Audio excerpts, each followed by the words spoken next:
Hi, good morning everyone. This is your maths teacher P.V. Ramakrishna. Welcome to polynomials topic. And in previous classes we have learned about how to divide a polynomial by another polynomial. Yes, in that case we got a quotient and remainder. Now my dear students, I have one doubt whether is there any process to find the remainder without doing actual division. In previous classes we found the quotient and remainder by general division. Is it? Now is there any other process to find a remainder without doing actual division? Yes, there is a process. The process is called remainder theorem. By using this theorem, we can find the remainder when we divide a polynomial by a linear polynomial easily. Okay. Now, what is the statement of the remainder theorem? We will see in this class. Statement and its proof. Okay. Are you ready? Okay, my dear children. See, this is the statement of remainder theorem. Yes, let p of x be any polynomial of degree greater than or equal to 1. Let a be any real number. If p of x is divided by the linear polynomial x minus a, then the remainder is p of a. See, what is the use of this remainder theorem? So, we don't need to do lengthy process to find the remainder. It is a short way. Okay, and also this is applicable only when we divide a polynomial by a linear polynomial only. Okay.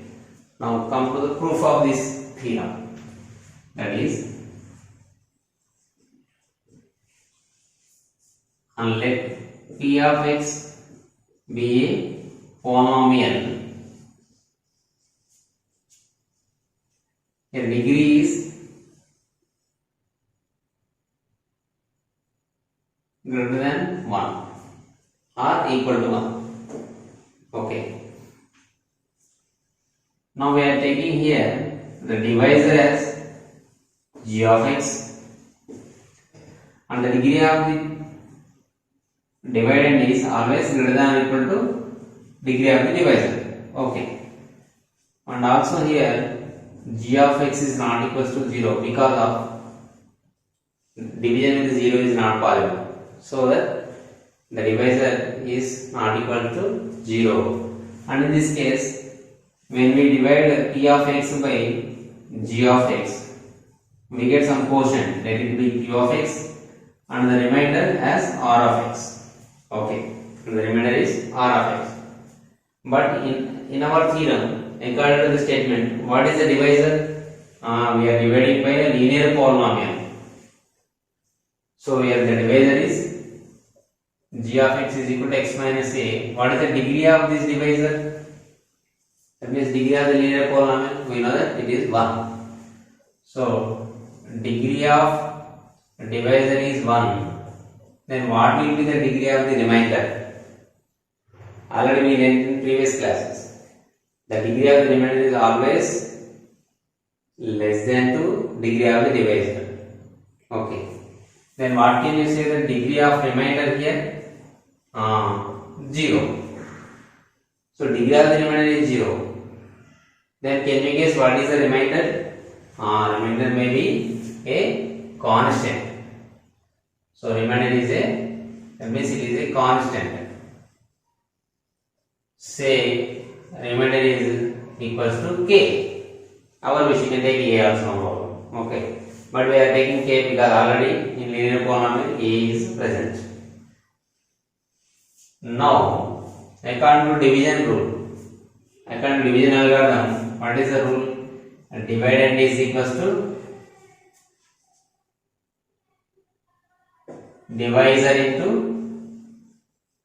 quotient plus remainder. Okay, what is the dividend? P of x is equals to divisor g of x into quotient q of x plus remainder r of x. According to our statement, dividend P of x is equals to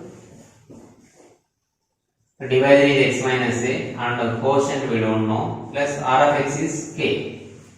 Is it clear?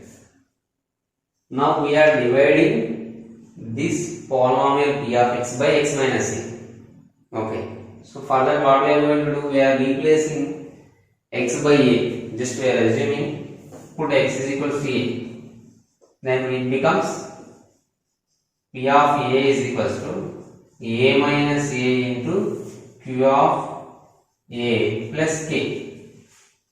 If we simplify, how much we get here? What we get? So P of a is equals to a minus a means 0 into Q of a plus k. So finally P of a is equals to k. Can you say that what is k here? K is nothing but remainder constant. Therefore remainder is equals to P of a. Hence proved or not. According to our statement also, what is the remainder? P of a. So hence proved. Hence the theorem. So like this we can prove. The proof of this theorem we practice 1 or 2 times. Just for understanding, we must learn the proof also. Okay. Is it easy or not? Just we have to remember the statement of the remainder theorem clearly. Okay. I hope you all have understood the statement of the remainder theorem and its proof. So based on this theorem, by using this theorem, we can solve many number of problems easily. And also in competitive exams also, if they ask to find the remainder or any unknown value, we can use this concept because of we get in a shortcut way. In less time we get the answer. Okay, instead of traditional method, we can follow this method only in the case of RTQ type exams. Or particularly if they ask, we can use this method. Is it clear? Thank you.